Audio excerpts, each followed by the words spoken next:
ধন্যবাদ। ওরা আমাকে একটা নামটা বলো, তোমার নামটা বলো তো। মাটির ব্যাংকে নামটা বলো। তার যে সঞ্চিত অর্থ সে দিয়েছে, দিন দিয়েছে।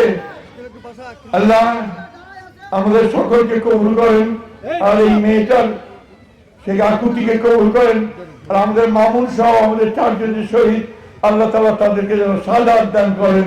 আমাদের সকলে আমরা বলি আমিন।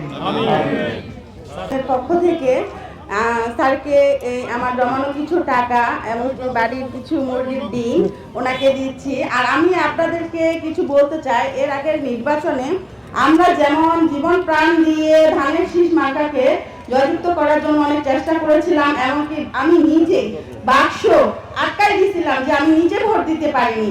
এটার জন্য আমি 2 মাস যাবত বাসা থেকে বের হইতে পারিনি।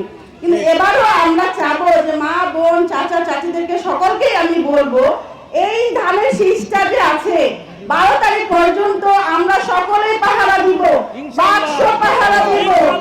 12 তারিখের পরে এটার দায়িত্ব নেবেন আলমগীর স্যার এবং তারেক রহমান ইনশাআল্লাহ।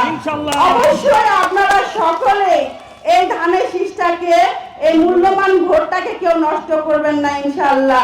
আপনাদের কাছে অনুরোধ, আমার ভাই আল মামুন শহীদ উনি হয়েছেন, উনি কিন্তু বিএনপির জন্য অনেক কিছু করেছেন। আমার ভাই একটা রাত ভালো করে বাসায় ঘুমাইতে পারে নাই, আমার ভাইকে কত জায়গায় যে লুকাই থাকতে হয়েছে, এবং কি বিয়ে করছে, বিয়ে নতুন বউকে রাখতেও বাইরে ছিল, কিন্তু তার এই স্মৃতিগুলো আমাদের এখনো কাঁদায়। আপনাদের সন্তান, আপনাদের নাতি নাতি, কিন্তু তাকে তার জন্য হলো যে এই ধানের শীষটাকে জয় করবেন, তাহলে আমাদের স্মৃতি আরো উজ্জ্বল হবে, এবং কি এই ধানের শীষ আমাদের উজ্জ্বল ভবিষ্যৎ গ্রহণ করবে ইনশাআল্লাহ।